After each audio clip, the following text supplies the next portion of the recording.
시작 기도하겠습니다. 성부와 성자와 성령의 이름으로. 은총이 가득하신 마리아님 기뻐하소서. 주님께서 함께 계시니 여인 중에 복되시며 태중의 아들 예수님 또한 복되시나이다.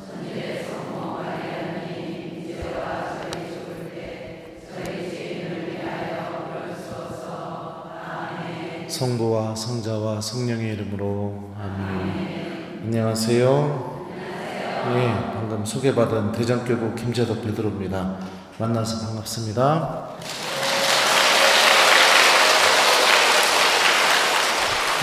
미사가 없는데도 이렇게 많은 분들이 와주셔서 아주 감사드립니다. 어제가 수능 100일 전이었죠? 네, 여기도 수험생 부모 기도 모임 만들어졌나 모르겠습니다. 근데 저에게 부모 얘기 해달라고 하면은 여러분들 아픈 얘기밖에 할 게 없어요. 그래서 제가 하는 이야기가 여러분들에게 상처가 되지 않았으면 좋겠고, 신앙인이라면 한 번 정도는 좀 진지하게 고민해 보셨으면 좋겠습니다. 제목이 슬기로운 부모 생활, 이렇게 제가 제목을 뭐라고 붙여야 될지 몰라서 그렇게 알려드렸는데, 자녀가 세상에 태어나게 되면 삶을 사는 방법을 1차적으로 누구한테 배우냐면 부모에게 배웁니다. 가치 판단의 기준도 부모에게 배워요. 옳고 그름의 그 양심의 그 목소리를 듣는 것도 부모에게 배웁니다. 그리고 무엇이 정말 중요한지도 부모에게 배워요. 근데 많은 부모들이, 대부분의 부모들은 그러겠죠. 내 자녀가 삶을 망치는 것을 바라는 부모는 이 세상에 존재하지 않을 겁니다. 삶을 잘 살고, 그리고 내 자녀가 정말 행복하기를 바라는 마음에 부모님들이 자녀에게 사랑을 이렇게 보여주고, 또 내 자녀에게 필요한 모든 것을 정말 헌신하는 모습으로 이렇게 해주죠. 부모가 아니면은 절대로 참고 인내할 수 없는 것들, 그런 것들을 이렇게 해내게 되기도 합니다. 근데 한번 생각해 봅시다. 정말로 어떤 게 내 자녀를 위한 일인지. 처음에 여러분들에게 들려주고 싶은 이야기는 스가랴와 엘리사벳의 이야기입니다. 세례자 요한이 할례를 받고 나서 이제 사람들이 세례자 요한의 이름을 붙이려고 합니다. 그때 주변 사람들이 아이의 이름을 스가랴라고 이렇게 하려고 해요. 그러니까 엘리사벳이 안 됩니다. 요한이라고 불러야 합니다.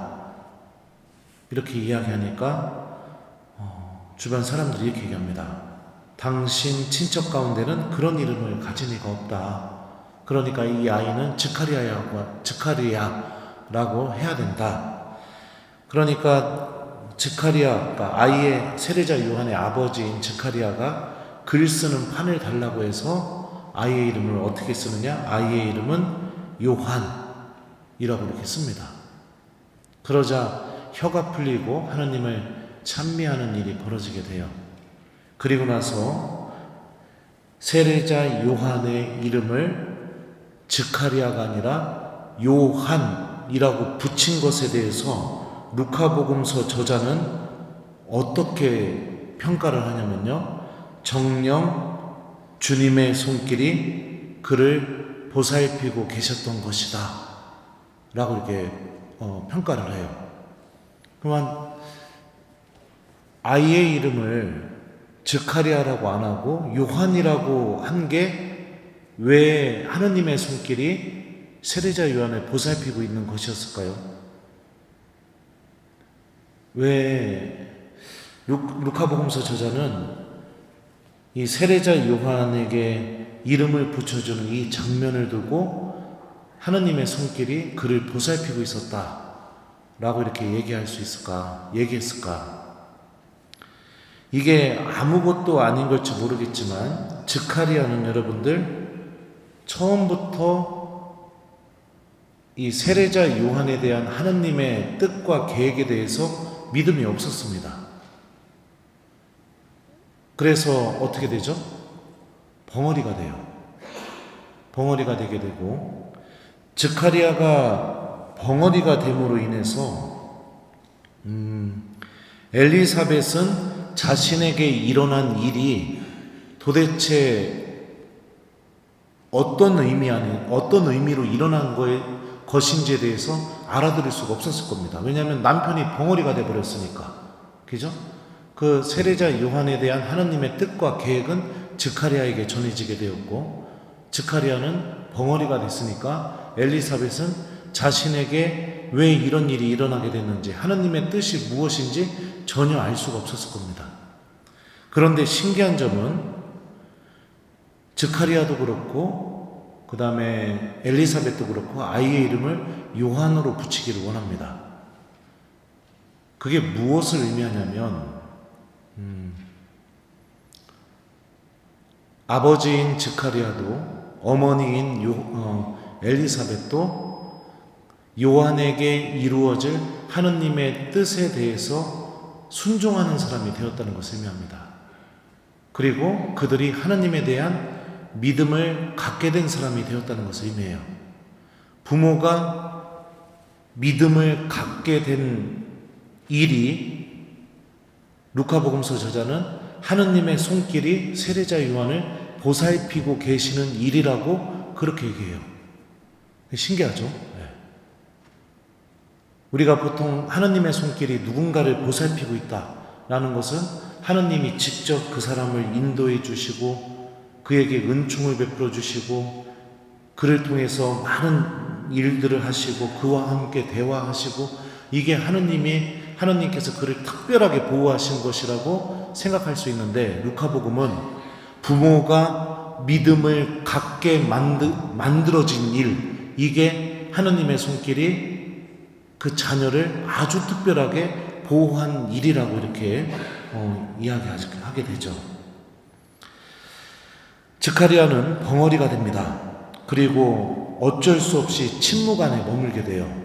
그리고 그 침묵 속에서 자신이 받아들일 수도 없었고 납득이 안 됐고 이해가 안 됐던 하느님의 뜻을 깨닫는 시간을 갖게 되게 됐죠. 그리고 나서 그가 입이 풀리고 난 뒤에 우리 성모일도에도 나오는데요, 이렇게 노래를 합니다. 주 이스라엘의 하느님께서는 찬미받으소서. 그분께서는 당신 백성을 찾아와 속량하시고 당신 종 다윗 집안에서 우리를 위하여 힘센 구원자를 일으키셨습니다.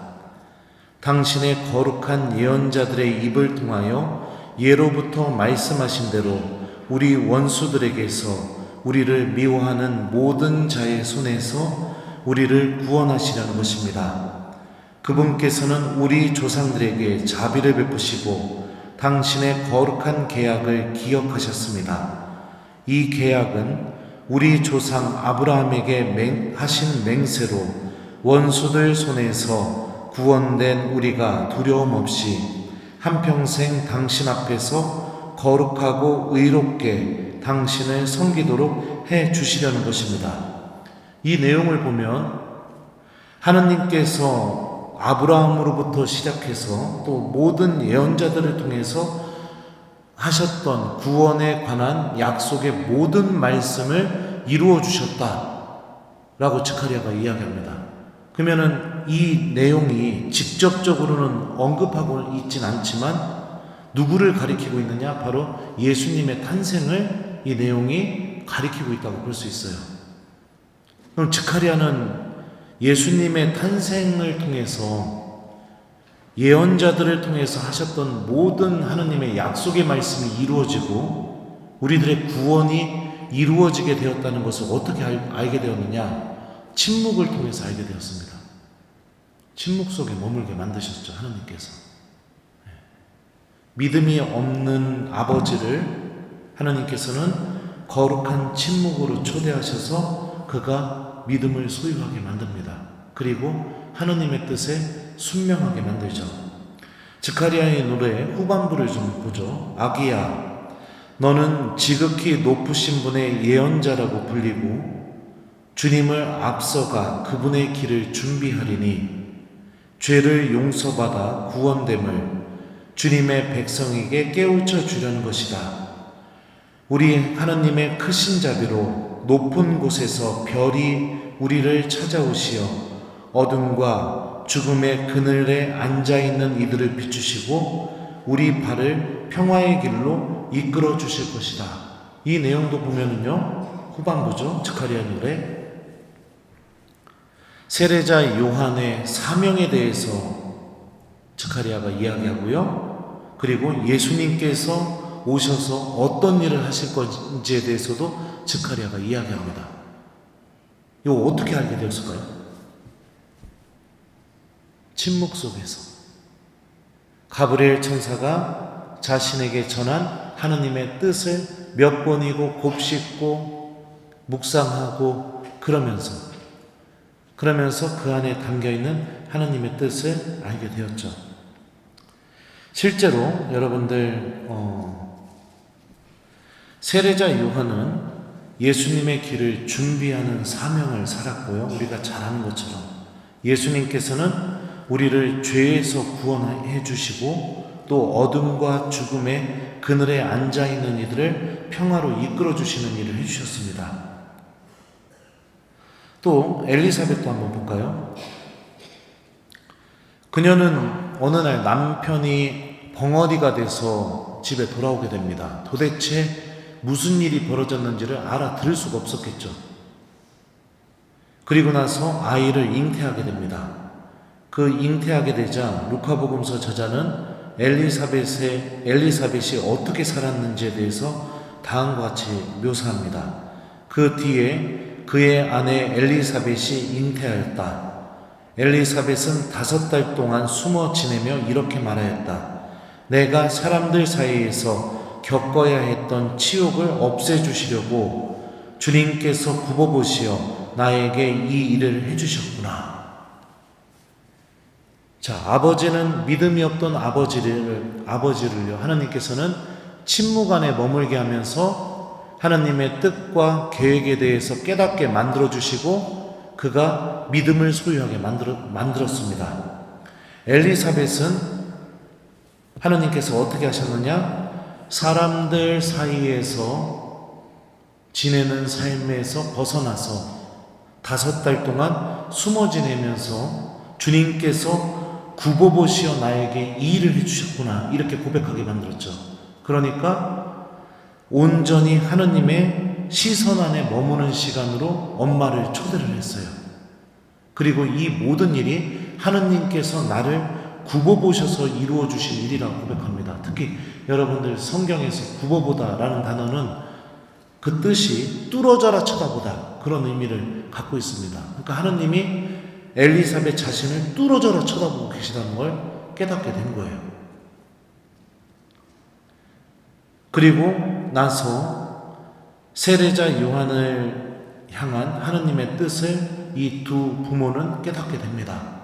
한 명은 침묵을 통해서, 한 명은 사람들의 시선에서 벗어나서 하느님의 시선 안에 머무는 시간을 통해서, 그리고 둘 다 아이의 이름을 지어주게 될 때 스가랴가 아니라 처음에 가브리엘 천사가 스가랴에게 전해줬던 그 메시지대로 아이의 이름을 요한이라고 이렇게 붙이게 되죠. 그러니까 이런 과정을 살펴보게 되면 결국에 주님의 정령, 주님의 손길이 그를 보살피고 계셨던 것이다 라는 이 고백은 제가 처음에도 말씀드렸던 것처럼 부모가 믿음을 소유하게 만드는 겁니다, 하느님께서. 그리고 부모가 자녀에게, 세례자 요한에게 원하시는 그 하느님의 뜻에 순종하고 그 뜻이 이루어지는데 협력하는 사람이 되게 만드신 게 주님의 손길이 세례자 요한을 보살피고 계셨던 것이다 라고 루카복음이 이야기하는 거죠. 왜 그러느냐? 부모에게 자녀는 모든 것을 배우기 때문입니다. 하나님에 대한 믿음도 부모에게 배울 것이고, 하나님을 그 믿음을 지키는 방법도 부모에게 배우게 되고요. 그 믿음을 버리는 방법도 부모에게 배웁니다. 신앙이 소중하다는 것도 부모에게 배우고, 내가 원하는 욕심이 생기게 되면 그 신앙을 버려도 된다는 것도 부모에게 배웁니다. 그러니까 하나님은 세례자 요한을 통해서 예수님의 오실 길을 준비하기 위해서 부모가 진짜 믿는 사람이 되게 만드신 거죠. 실제로 여러분들 세례자 요한은 광야에서 지냅니다. 광야가 어떤 장소일까요? 침묵을 지킬 수밖에 없는 장소입니다. 사람들의 시선에서 벗어나서 오로지 하느님의 시선 안에 머물 수밖에 없는 장소예요. 세례자 요한이 광야에서 지냈다는 것은 침묵 안에 머물면서 하느님의 뜻을 깨닫고 온전히 하느님의 시선 안에 머물면서 하느님의 뜻에 순종하는 법을 배웠던 겁니다. 이거 누구한테 배웠을까요? 하느님의 뜻을 찾고 주님의 뜻에 순명하려면 내가 침묵해야 되고 사람들의 시선에서 벗어나서 하느님의 시선 안에 머무는 그 시간을 반드시 가져야 된다. 누구한테 배웠을까요? 부모에게 배웠겠죠. 왜요? 부모가 그 방법을 통해서 하나님을 믿게 되었으니까. 그 방법을 통해서 하나님의 뜻에 순종하는 법을 배웠으니까요. 그래서 세례자 요한은 광야에서 지내요. 그리고 너무나 신기한 게 무엇이냐? 스가랴 노래에서 스가랴가 세례자 요한이 어떤 삶을 살게 될 것인지 노래했었죠. 아기야, 너는 지극히 높으신 분의 예언자라고 불리고 주님을 앞서가 그분의 길을 준비하리니 죄를 용서받아 구원됨을 주님의 백성에게 깨우쳐 주는 것이다.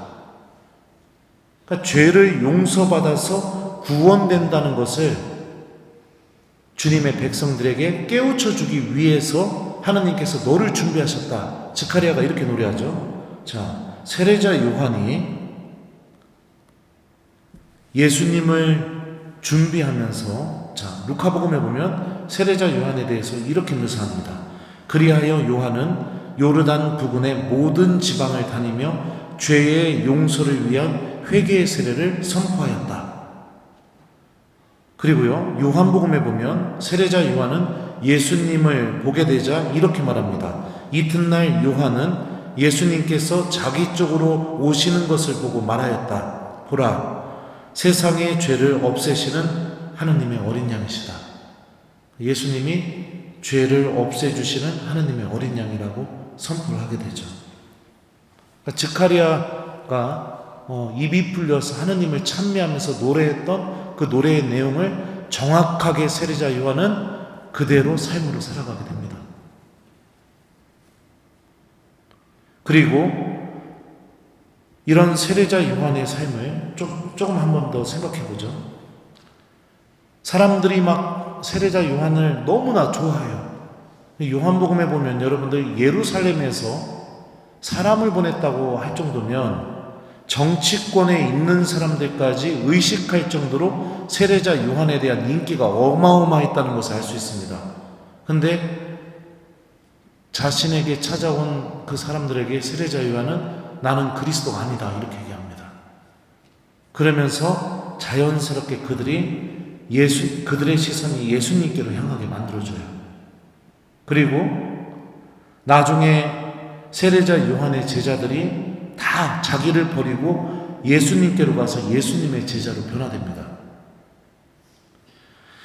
요한복음 3장에 보면 남아있던 제자들이 이렇게 말해요. 스승님, 모두가 다 스승님이 증언하셨던 그분께 가서 다 세례받고 있다고. 그러니까 세례자 요한이 이렇게 얘기하죠. 그분은 커지셔야 하고 나는 작아져야 한다.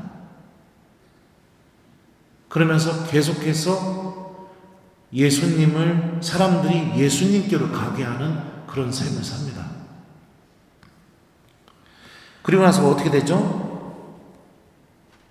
헤로데한테 붙잡혀서 감옥에서 지내게 돼요. 감옥에서 지내게 되다 헤로데에게 직언을 하죠. 동생의 아내 데리고 사는 거 이거 잘못된 거라. 그러다가 어떡합니까? 헤로디아의 앙심으로 인해서 목이 잘려서 죽게 됩니다. 여러분들, 이런 세례자 요한의 삶이 어떻다고 생각이 드세요? 망한 삶일까요? 1번 망한 삶이다. 2번 망하지 않았다. 몇 번일까요? 네. 예수님은 세례자 요한에 대해서 이렇게 평가합니다. 내가 진실로 너희에게 말한다. 여자에게서 태어난 이들 가운데 세례자 요한보다 더 큰 인물은 나오지 않았다. 네. 믿음이 없는 사람의 눈으로 보게 되면 내 자녀가 광야에서 사는 거 말도 안 되죠. 말도 안 되죠. 사람들에게 주목받고 있는데 내 자녀가 나 그런 사람 아니라고 막 이래가지고 다른 사람이 더 주목받게 만드는 거. 그리고 막 자기를 따라다니던 제자들이 자기 버리게 해서 그 사람한테 가서 그 사람의 제자로 이렇게 살아가게 만드는 거. 감옥에 갇혔는데 타협하지도 않고 굽히지도 않고 결국에는 옳은 소리 하다가 목이 잘려서 죽어버리게 되는 거. 믿음이 없는 사람의 눈으로 보면 내 자녀가 이렇게 되는 거 바라는 사람 아무도 없을 겁니다. 근데 여러분들, 하느님이 이런 세례자 요한을 기억하고 계십니다. 이 세례자 요한보다 더 큰 인물은 나오지 않았다고 얘기하고 계십니다.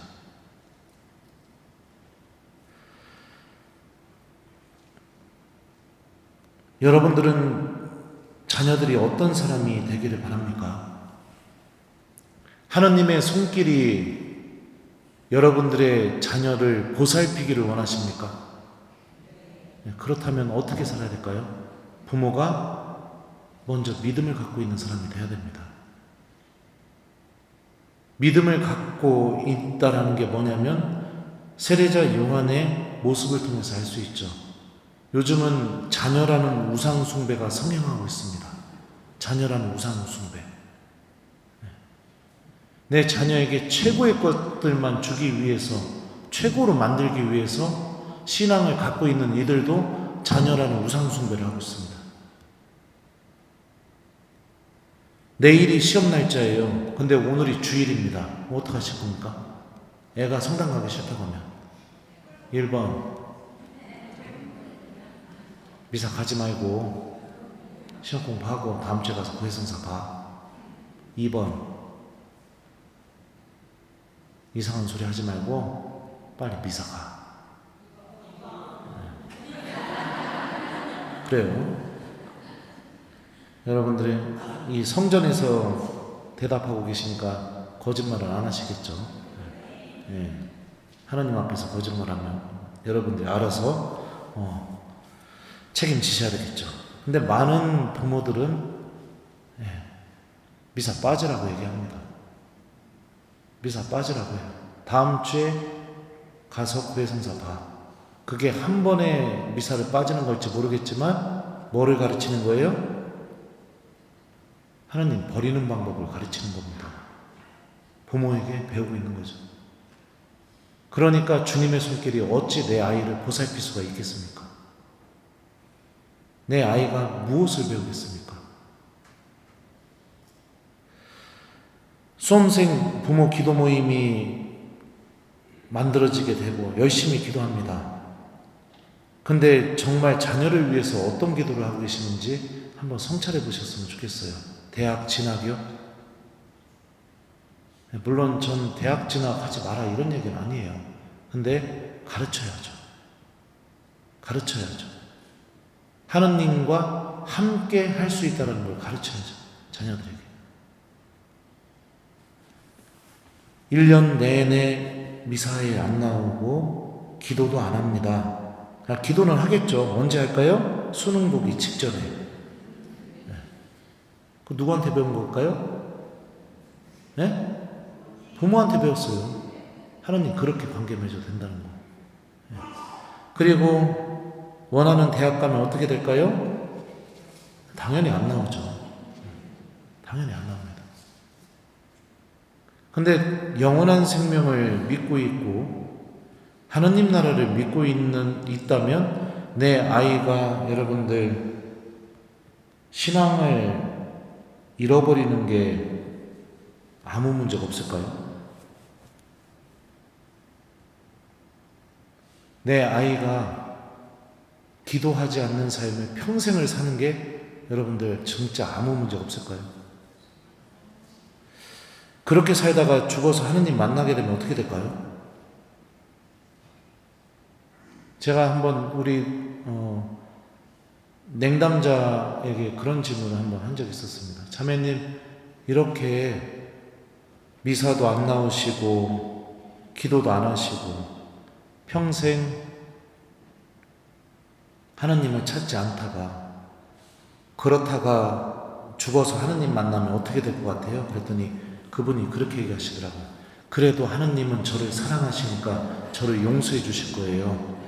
이렇게 얘기를 하시더라고요. 그런데 여러분들 성경 어디에도 죽음을 맞이한 이후에 하느님이 용서해 주신다는 내용은 그 어디에도 언급이 없습니다. 죽음을 맞이한 뒤에 자비를 베풀어 주신다는 것도 그 어디에도 언급이 없어요. 한 찾으면 저한테 좀 알려주셨으면 좋겠어요. 그 어디에도 언급이 없어요. 그럼 어떤 언급만 있느냐? 밀과 가라지를 구분하겠다. 양과 염소를 구분하겠다. 의인과 악인을 구분하겠다. 좋은 물고기와 나쁜 물고기를 구분하겠다.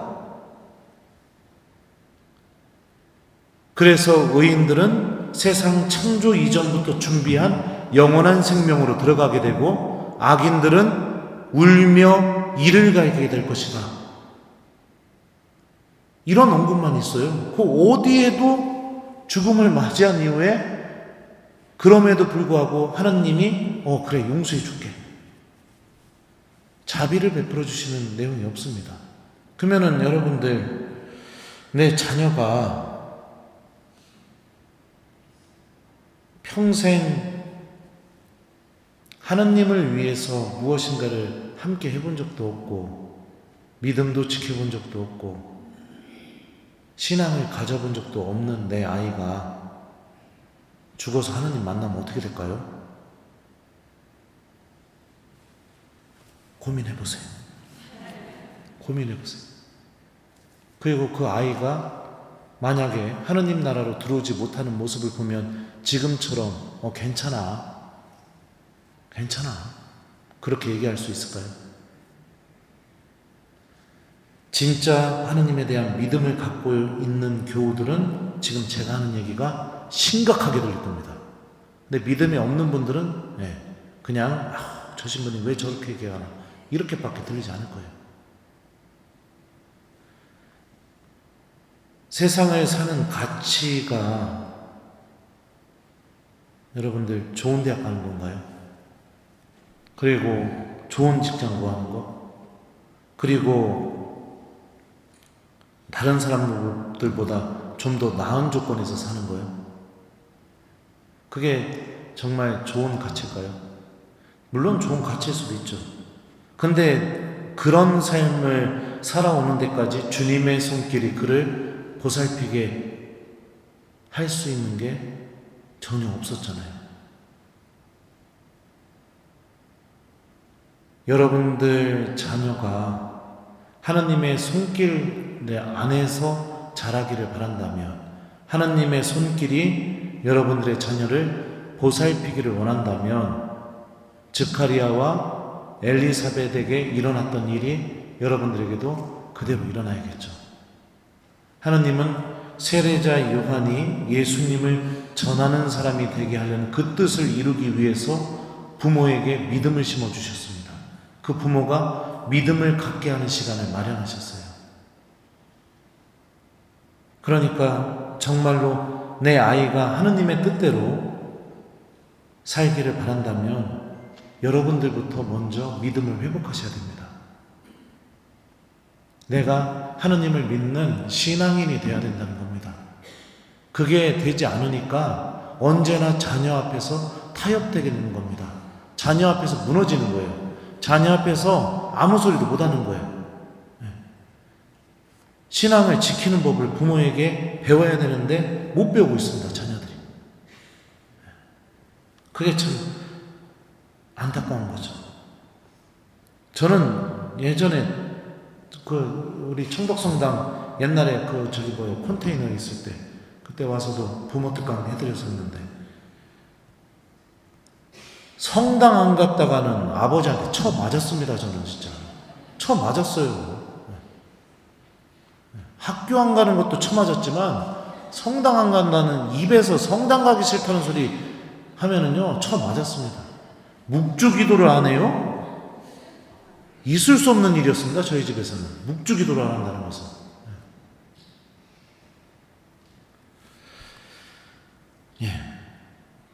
저는 그래서 부모님께 굉장히 감사해요. 하나님에 대한 믿음을 물려받았거든요. 그리고 부모님이 저에게 물려준 그 믿음이 저를 구원할 겁니다. 그럼 여러분들의 자녀는요? 알아서 생각하세요. 알아서 생각하십시오. 나중에 하나님 앞에서 피눈물 흘리지 마시고 심각하게 고민하십시오. 심각하게. 어떤 부모가 되어야 될까? 요셉 성인 이야기 좀 볼까요? 자, 제가 이 부분을 좀 읽어드릴게요. 예수 그리스도께서는 이렇게 탄생하셨다. 그분의 어머니 마리아가 요셉과 약혼하였는데 그들이 같이 살기 전에 마리아가 성령으로 말미암아 잉태한 사실이 드러났다. 마리아의 남편 요셉은 의로운 사람이었고 또 마리아의 일을 세상에 드러내고 싶지 않았으므로 남모르게 마리아와 파혼하기로 작정하였다. 요셉이 그렇게 하기로 생각을 굳혔을 때 꿈에 주님의 천사가 나타나 말하였다. 다윗의 자손 요셉아, 두려워하지 말고 마리아를 아내로 맞아들여라. 그 몸에 잉태되는 아기는 성령으로 말미암은 것이다. 마리아가 아들을 낳으리니 그 이름을 예수라고 하여라. 그분께서 당신 백성을 죄에서 구원하실 것이다. 주님께서 예언자를 통하여 하신 말씀이 이루어지려고 이 모든 일이 일어났다. 곧 보아라, 동정녀가 잉태하여 아들을 낳으리니 그 이름을 임마누엘이라고 하리라 하신 말씀이다. 임마누엘은 번역하면 하느님께서 우리와 함께 계시다는 뜻이다. 잠에서 깨어난 요셉은 주님의 천사가 명령한 대로 아내를 맞아들였다. 자, 이런 내용이에요. 이 본문을 보면 요셉은 의로운 사람이라고 이야기하고 있습니다. 의로운 사람이었던 요셉은 자기와 결혼하게 될 마리아가 아이를 갖게 되었다는 것을 알게 됐어요. 그래서 요셉에게는 선택지가 여러 개가 있었습니다. 첫 번째는 사람들에게 알려서 율법에 의해 마리아에게 돌을 던져서 마리아가 죽게 만드는 방법도 있었습니다. 또 그렇게까지 안 한다 하더라도 마리아가 평생 행복하지 못하게 사람들의 구설수에 오르게 할 수 있는 방법도 있었어요. 근데 요셉이 마리아와 남모르게 파혼하기로 작정했다는 것은 마리아를 정말로 사랑하고 있었다는 것을 의미하죠. 누구의 애인지는 모르겠지만 그래도 그 마리아가 그 애 아버지랑 결혼을 해서 온전한 가정을 꾸려서 잘 살기를 바라는 그런 요셉의 마음이 있었겠죠.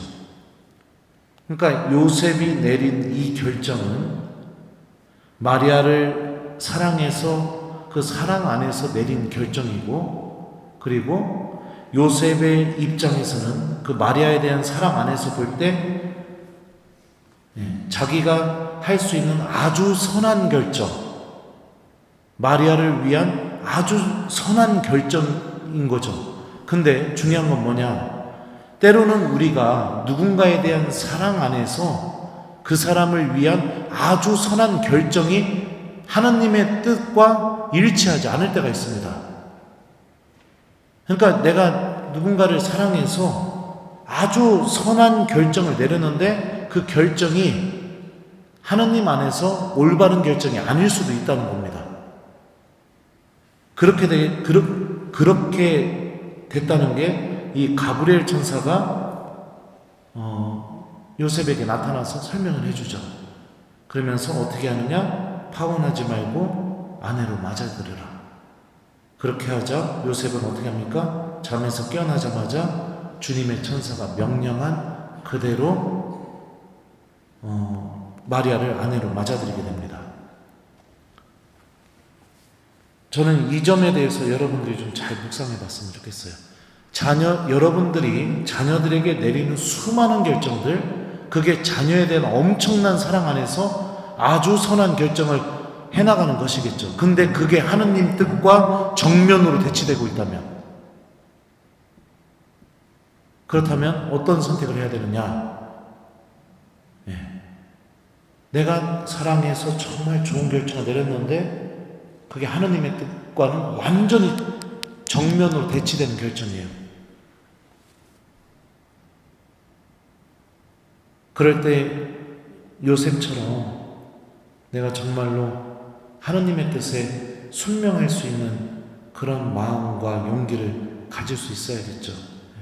이게 여러분들 하느님의 손길이 내 자녀를 보살피게 하는 그런 방법입니다. 근데 하나님의 뜻과 정면으로 대치된다는 걸 알고 있으면서도 그냥 사랑하기 때문에, 그 사랑 안에서 내린 그 좋은 결정이기 때문에 하나님의 뜻을 무시해버리게 되고, 괜찮아, 나중에 대학 가서 하면 돼, 나중에 직장 구하고 다니면 돼, 내가 이렇게 자녀들을 대한다면 결국에는 내 자녀에게는 하나님의 손길이 보살필 수 있는 일이 벌어지지 않을 수 있겠죠. 또 두 번째로 우리가 생각해 볼 수 있는 건, 요셉이 하나님의 뜻을 알아들은 게 무엇을 통해서 알아들었느냐? 꿈을 통해서 알아들었어요. 여기에는 신학적인 의도도 있어요. 왜냐하면 마태오복음은 요셉 성인을 창세기에 나오는 요셉과 짓고 싶은 그런 신학적인 의도가 있는 겁니다. 창세기에 나오는 요셉도 꿈쟁이였거든요. 근데 그걸 다 우리 내려놓고 한번 생각해 봅시다. 우리가 보통 이런 요셉과 같은 일들이 벌어질 때가 있어요. 내가 어떤 것을 엄청나게 고민하게 되면은 그 고민한 내용이 꿈속에까지 이렇게 펼쳐져서, 그래서 이렇게 그 꿈 안에서까지 막 고민하게 되는 그런 일들이 벌어지게 되거든요. 근데 요셉의 그 꿈의 내용을 보게 되면 도대체 하느님의 뜻이 무엇인가, 이거에 대한 고민을 엄청나게 했겠죠. 왜 마리아가 아이를 갖게 되었고, 결혼을 앞둔 나에게 정말 하느님께서 바라시는 게 무엇일까, 내가 어떤 선택을 하길 바랄까, 이거를 엄청나게 고민했으니까 그 꿈 안에서 하느님의 뜻을 알아듣게 되겠죠. 제가 한번 그랬던 적이 있어요. 로마에서 유학 시작하고 나서 처음으로 히브리어 시험을 보는 날이었습니다. 그 시험이 굉장히 중요한 시험이었어요. 왜냐하면 제가 다녔던 학교는 매주 토요일마다 시험을 봐요. 시험을 보고, 그리고 나서 중간고사 한번 보고, 기말고사 한번 보고, 그리고 나서 점수 다 더해서 성적 미달되는 학생들은 기말고사 보고 난 뒤에 다 잘라버립니다. 그러면 그 학생은 1년 기다렸다가 다시 입학해서 이렇게 해야 되거든요. 그러니까 굉장히 중요한 시험을 앞두고 있었는데 꿈을 꿨는데 꿈속에서 막 히브리어 시험 문제가 막 다 나온 거예요. 너무 생생하게. 그래서 일어나가지고선 저기 뭐예요, 막 일어나자마자 종이에다가 그 꿈속에서 봤던 문제는 막 다 적어놨어요. 근데 시험 볼 때는 하나도 안 나왔습니다. 어렸을 때 신부님이 너무너무 되고 싶은 마음에 동생하고 어떻게까지 했었냐면 제가 동생 앞에 앉혀놓고 요구르트랑 동그란 과자 넣고서 미사를 드렸던 적도 있어요. 너희는 모두 이것을 받아먹으라. 딱 들면 동생이 땡 이러면서 쳐다보고. 근데 하루는 꿈을 꿨는데 꿈속에서 본당 신부님이 나타나셔서 저에게 제의를 입혀주는 꿈을 꿨어요. 초등학교 4학년인가 5학년 때. 그리고 동생에게는 십자가를 주고 꿈속에서 사라졌어요. 그래서 아침에 일어나서 엄마한테 그 꿈 얘기를 했더니 엄마가 뭐라고 말씀하셨냐면 십자가가 더 좋은 거다. 그래가지고 또 얼마나 속상하게 막 이렇게 있었던 기억이 있습니다. 요셉이 꿈을 통해서 하나님의 뜻을 알아들었다는 것은 의로운 사람 요셉은 자신에게 닥친 일이 있게 될 때 먼저 하나님의 뜻을 항상 물어보는 사람이었다는 것을 알 수 있죠. 그러니까 그 꿈속에서 하나님의 뜻을 알아듣게 되겠죠. 많은 일들이 여러분들에게 벌어지게 될 겁니다. 근데 믿음을 갖고 있는 사람들은 나의 능력으로 이 일을 어떻게 해결할까 이것만 생각하는 사람이 아니라 하느님께서 도대체 무엇을 바라실까 이것도 함께 고민하는 사람이 믿음을 갖고 있는 사람이라는 것을 우리가 요셉을 통해서 알 수 있습니다. 아무튼 제가 여러분들에게 이야기하고 싶은 것은 사랑 안에서 그 사람을 위해서 굉장히 좋은 결정을 했다 하더라도 그게 하느님의 뜻과 정면으로 대치되게 된다면 그것을 내려놓고 하느님의 뜻에 순종할 수 있는 믿음을 갖고 있어야겠죠. 또 성모님의 모습도 좀 볼까요? 이것도 유명한 본문이긴 하지만 한번 읽어드릴게요. 6째 달에 루카복음이에요. 하느님께서는 가브리엘 천사를 갈릴레아 지방 나자렛이라는 고을로 보내시어 다윗 집안의 요셉이라는 사람과 약혼한 처녀를 찾아가게 하셨다. 그 처녀의 이름은 마리아였다. 천사가 마리아의 집으로 들어가 말하였다. 은총이 가득한 이여 기뻐하여라. 주님께서 너와 함께 계시다. 이 말에 마리아는 놀랐다. 그리고 이 인사말이 무슨 뜻인가 하고 곰곰이 생각하였다. 천사가 다시 마리아에게 말하였다. 두려워하지 마라 마리아야. 너는 하느님의 총애를 받았다. 보라, 이제 내가 잉태하여 아들을 낳을 터이니 그 이름을 예수라 하여라. 그분께서는 큰 인물이 되시고 지극히 높으신 분의 아드님이라 불리실 것이다. 주 하느님께서 그분의 조상 다윗의 왕자를 그분께 주시어 그분께서 야곱 집안을 영원히 다스리시리니 그분의 나라는 끝이 없을 것이다. 마리아가 천사에게 저는 남자를 알지 못하는데 어떻게 그런 일이 있을 수 있겠습니까? 하고 말하자 천사가 마리아에게 대답하였다. 성령께서 너에게 내려오시고 지극히 높으신 분의 힘이 너를 덮을 것이다. 그러므로 태어날 아기는 거룩하신 분 하느님의 아드님이라고 불릴 것이다. 내 친척 엘리사벳을 보아라. 그 늙은 나이에도 아들을 잉태하였다.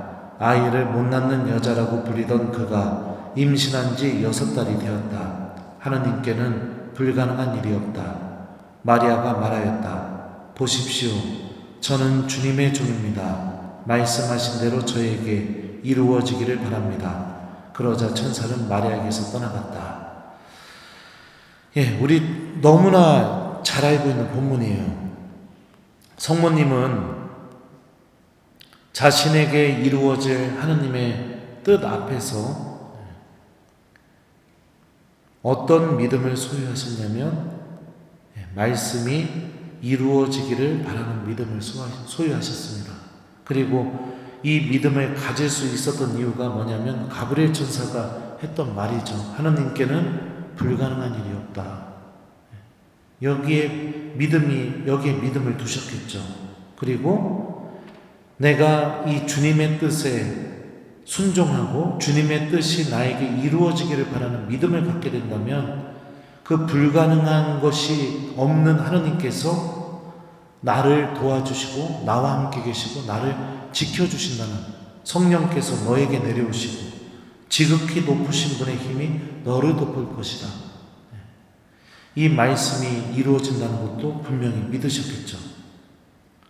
그러기에 자신이 하느님의 뜻에 순종하게 되면 지금 당장 이루어질 현실 자체가 얼마나 가혹한지 성모님도 분명히 알고 계시면서 그 뜻에 순종하게 됩니다. 하느님께서 나를 지켜주실 것이라는 믿음, 하느님께는 불가능한 것이 없다라는 믿음, 지극히 높으신 분의 힘이 나를 덮어주실 것이라는 믿음, 그런 믿음에 의해서 하느님의 뜻에 순종하게 되죠.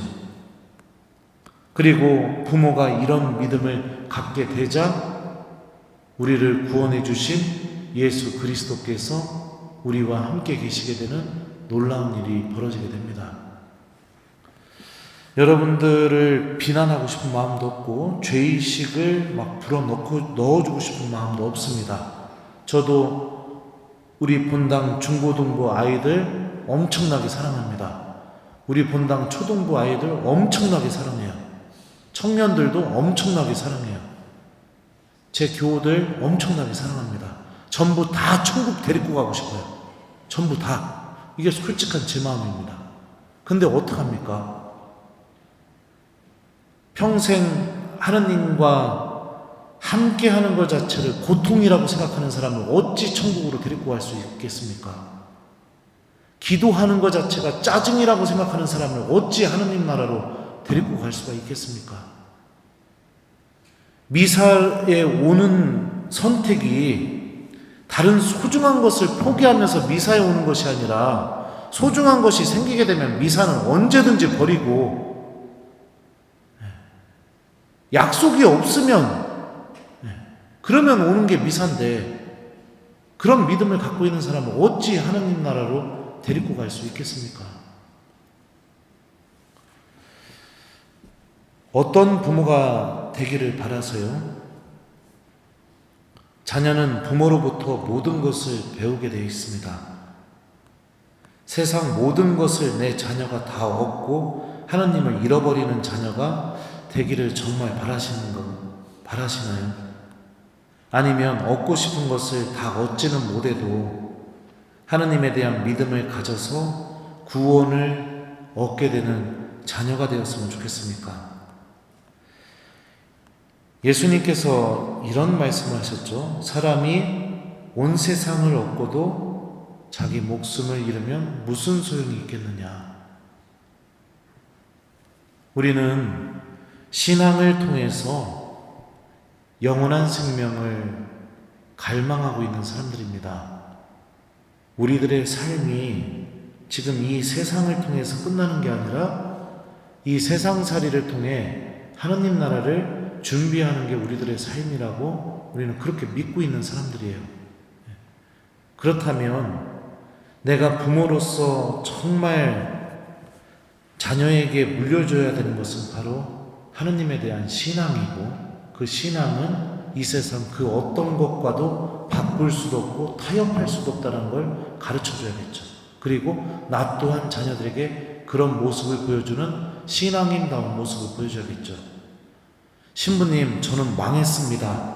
신부님 얘기 들으니까 굉장히 불편하고 속상하고 막 그러네요. 어떻게 해야 될지도 모르겠습니다. 자녀가 이미 커버려서 성당 가자고 하는 거 막 성당에 성자만 꺼내도 막 승질내고 막 그럽니다. 그러면 여러분들 성경에 알려주는 하나님께서 부모를 준비시킨 이 방법을 좀 여러분들이 실천해 보면 어떨까요? 거룩한 침묵 안에 머무는 시간을 가져보시고 사람들의 시선에 벗어나서 하나님의 시선 안에 온전히 머무르는 시간도 가져보시고, 그리고 내가 사랑 안에서 정말 좋은 판단이라고 생각되는 것들이 주님의 말씀과 정면으로 대치된다면 이제부터는 용기를 내면서 하나님의 말씀을 믿음을 담아서 실천해 보시고, 그리고 그 말씀을 실천하게 될 때 너무 손해보는 것들이 내 머릿속으로 계산이 다 되고 눈앞에 펼쳐진다 하더라도 하나님께는 불가능한 것이 없다라는 거기에 좀 믿음을 두면서 인내해 보시고, 내가 먼저 믿음을 갖고 있는 신앙인으로서의 모습을 회복한다면 그런 내 모습을 통해서 하나님께서는 분명히 믿음을 잃어버린 자녀들의 그 마음의 문도 두들기기 시작하게 될 겁니다. 안타까운 일들이 많이 벌어져요. 본당식으로 살다 보면. 한 번은 병자성사를 해달라고 이렇게 요청이 들어와서 제가 어디 강의를 가야 됐었는데 그 강의 가는 기차표를 취소를 시키고, 그리고선 중환자실로 병자성사를 하러 막 이렇게 총구역장님하고 같이 막 가고 있었어요. 가면서 제가 총구역장님한테 빨리 자녀들한테 전화해보라고. 그래서 이제 총구역장님이 전화를 했어요.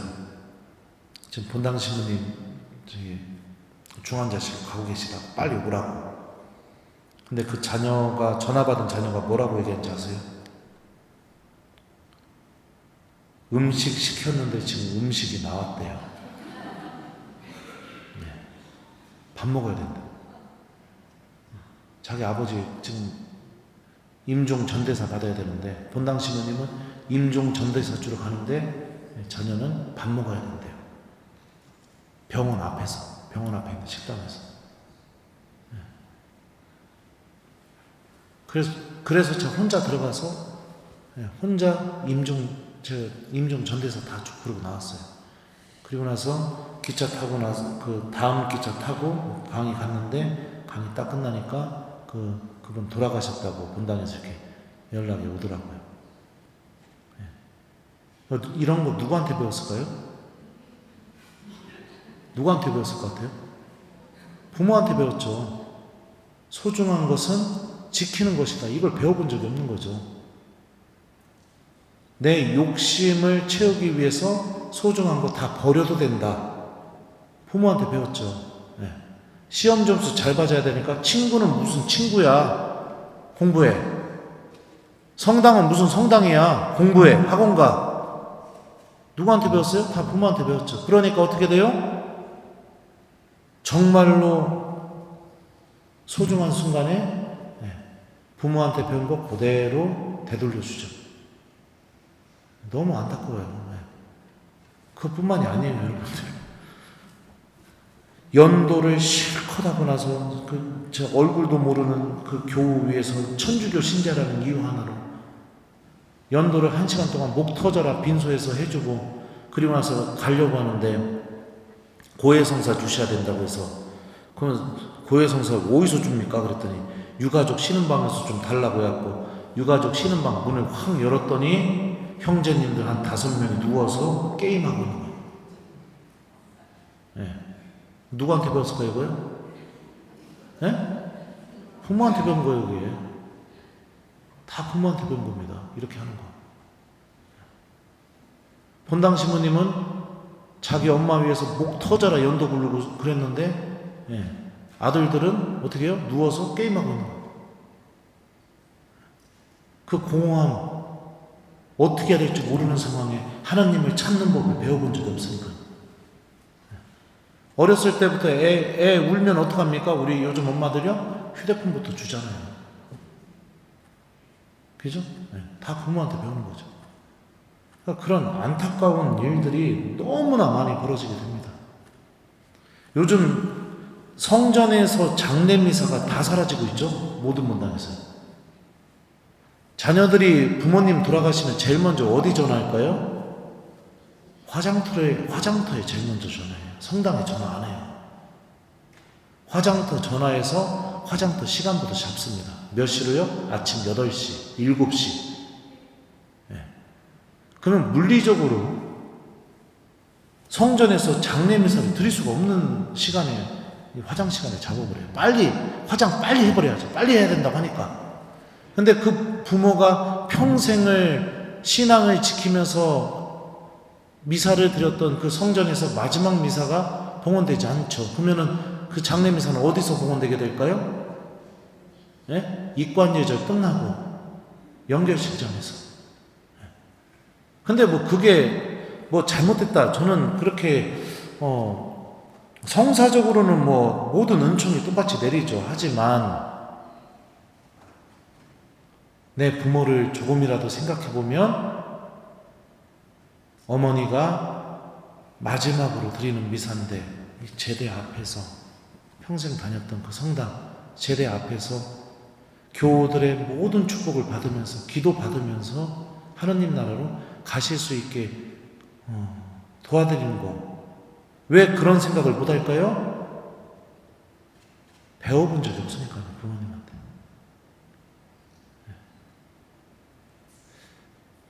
오늘날 자녀들이 이렇게 되고 있습니다. 신앙도 없고 기도할 줄도 모르고 소중한 것을 지킬 줄도 모르고 오로지 물질적인 것과 현세적인 것들, 그런 것들만 부러워하면서 그게 삶의 전부라고 생각하면서 허우적거리면서 살아가고 있습니다. 이게 다 자녀라는 우상숭배가 만들어내고 있는 그런 열매들이죠. 성가정의 모습을 한번 생각해 봅시다. 아버지는 양아버지였어요. 직업도 목수였습니다. 그렇게 좋은 직업도 아니에요. 엄마는 미혼모였어요. 아들은 어떨까요? 다 크고 나니까 직장도 안 구해요. 밖에 나가더니 웬 어부들하고 패거리 져가지고서 여기저기 떠돌아다니다가 결국엔 어떡합니까? 십자가에 못 박혀서 죽어버립니다. 이게 성가정의 모습이에요. 근데 우리는 이 성가정을 본받고 싶어 해요. 우리 가정이 성가정이 되기를 바라요. 근데 성가정 구성원들의 모습을 보세요. 그 양아버지였던 아버지 온전히 하느님의 뜻에 순종했죠. 그래서 미혼모였던 마리아를 아내로 받아들였죠. 성모님, 하느님의 뜻을 받아들이게 되면 내 삶이 완전히 망가진다는 걸 알면서도 하느님의 뜻에 순종했죠. 예수님, 겟세마네에서 그렇게 기도하시죠. 제 뜻이 아니라 아버지의 뜻대로 이루어지기를 바라시면서 당신의 모든 목숨을 생명을 다해서 십자가 위에서 우리를 위한 구원을 이루어 주시죠. 성가정에 있는 요셉, 마리아, 예수님 모두가 여러분들 믿음이 없는 눈으로 보면은 이거는 완전히 망한 가족이에요. 근데 가족 구성원들 각자는 각자에게 원하시는 하느님의 뜻에 순종했고 그 하느님의 뜻이 이루어지기를 바라는 믿음을 갖고 있었습니다. 그리고 이 성가정을 통해서 하느님께서는 구원이라는 어마어마한 은총을 우리에게 이루어 주셨습니다. 오늘날 많은 가정도 병들어가고 있습니다. 가정의 중심이 하느님이 아니라 돈입니다. 기도가 사라진 가정 너무나 많습니다. 저는 어렸을 때 아직도 기억나는 게 밤에 잠자기 전에 성모상 앞에 촛불 켜놓고 부모님하고 저녁 기도하고 묵주기도 오단 바치고 그러고 잤습니다. 그런 가정이 이제 없어요. 죄송하지만 없어요. 효용 가치가 있으면 대화를 하기 시작하게 됩니다.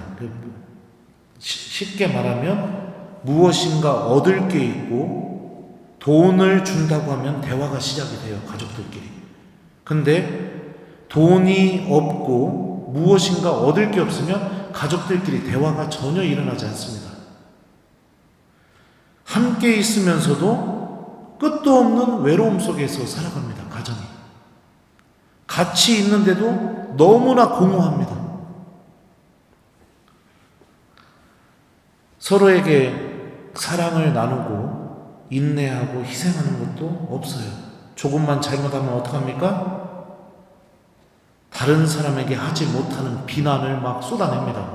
남편은 아내에게, 아내는 남편에게, 애들은 벌벌 떨면서 그거 다 배워요. 그리고 나서 엄마 아빠가 나이 먹고 늙게 되면은 엄마 아빠가 서로에게 했던 것을 그대로 엄마 아빠에게 돌려줍니다. 그래서 아들이 엄마에게 소리 질러요.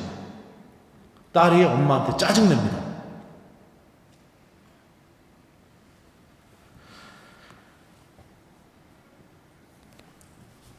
여러분들의 가정이 생명을 누리게 만드는 가정이 되고 싶다면 여러분들 좀 오늘부터라도 변화가 되셨으면 좋겠습니다.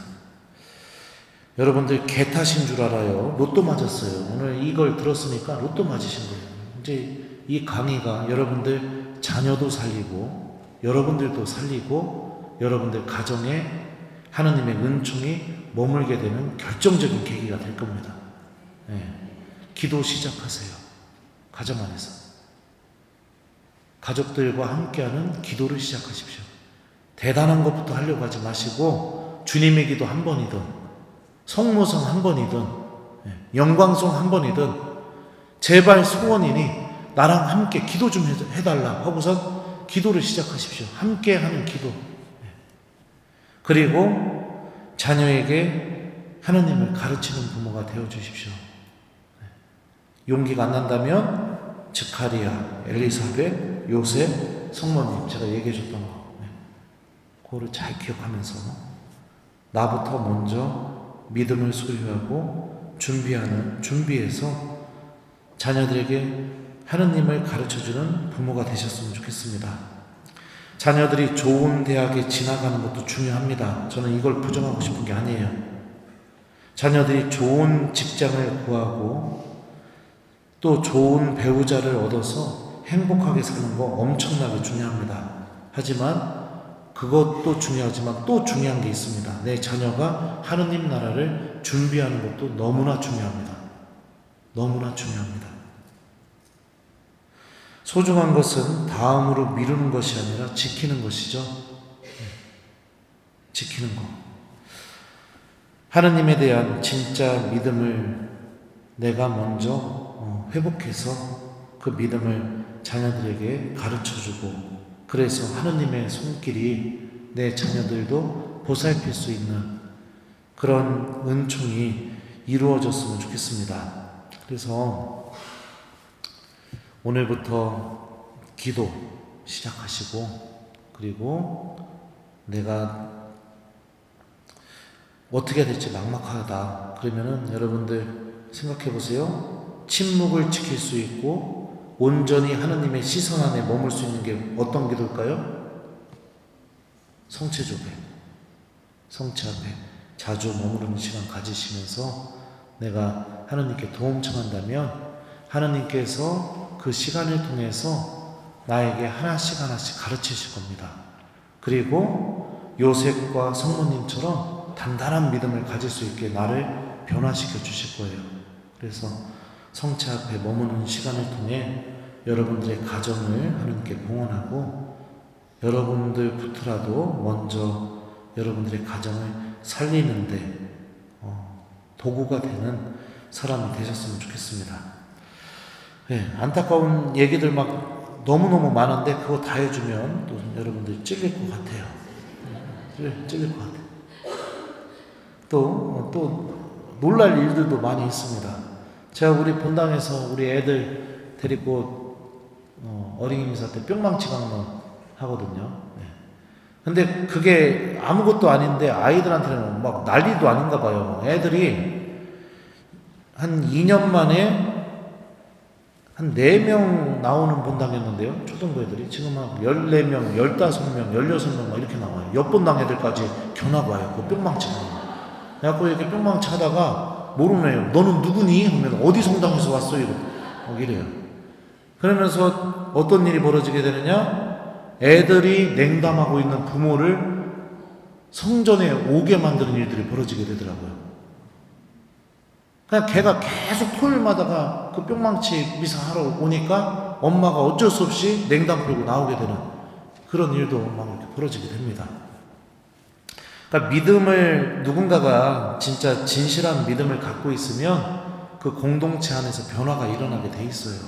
그러니까 망했다, 우리는 다 지옥이다, 막 이렇게 생각하지 마시고 오늘부터 여러분들 침묵과 하느님의 시선 안에 머무르는 시간, 하느님께서 즉가랴와 엘리사벳을 이 방법을 통해서 믿음을 회복하게 만드셨죠. 성체조배. 저는 이게 이 아주 탁월한 방법이 성체조배라고 생각합니다.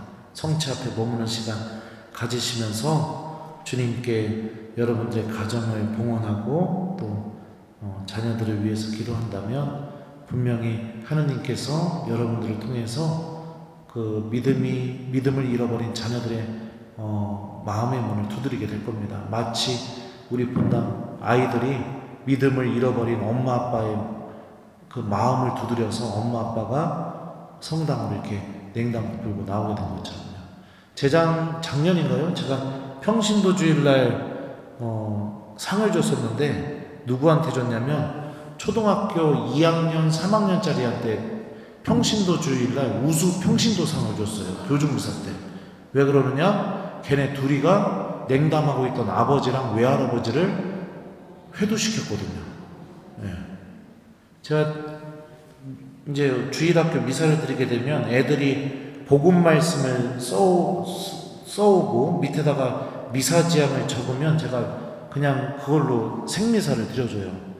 계속 1년 내내 자기 아빠랑 외할아버지에서 미사 넣고 애들이 그 복음 말씀 써와서 집에 가면은 성당 가자고 계속 얘기하고, 그리고 또 애들이 신부님이 알려준 대로 기도 열심히 하고, 그러니까 1년 만에 외할아버지랑 아빠가 냉담을 풀고 성당에 나오게 됐어요.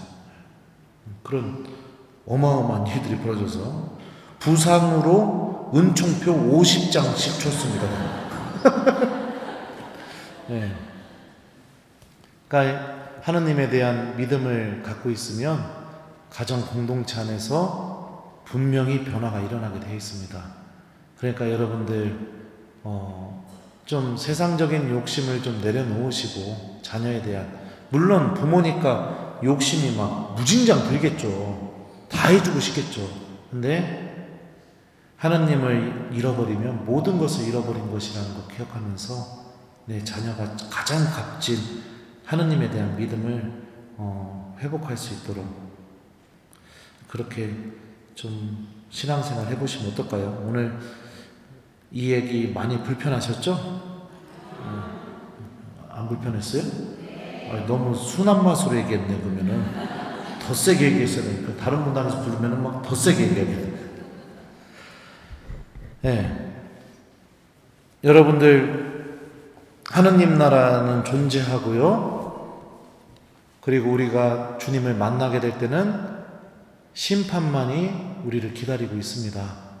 하느님의 자비와 용서는 내가 생을 마치는 그 순간까지입니다. 생을 마치는 그 순간까지 가르치셔야 돼요. 자녀들 구원시키려면 가르치셔야 돼요. 어떻게 해서든지 내 자녀가 삶을 마칠 때는 기도하는 사람이 돼야 되고, 하느님께 용서 청할 줄 아는 사람이 돼야 되고, 그리고 하느님 나라를 열렬히 희망하고 바라는 사람이 되게 만들어 놓으셔야 됩니다. 그러지 않으시면 여러분들 정말 마음 아픈 일이 벌어질 수도 있어요. 협박하고 싶은 마음도 없습니다. 우리 하느님만으로 만족하는 신앙이 되었으면 좋겠어요.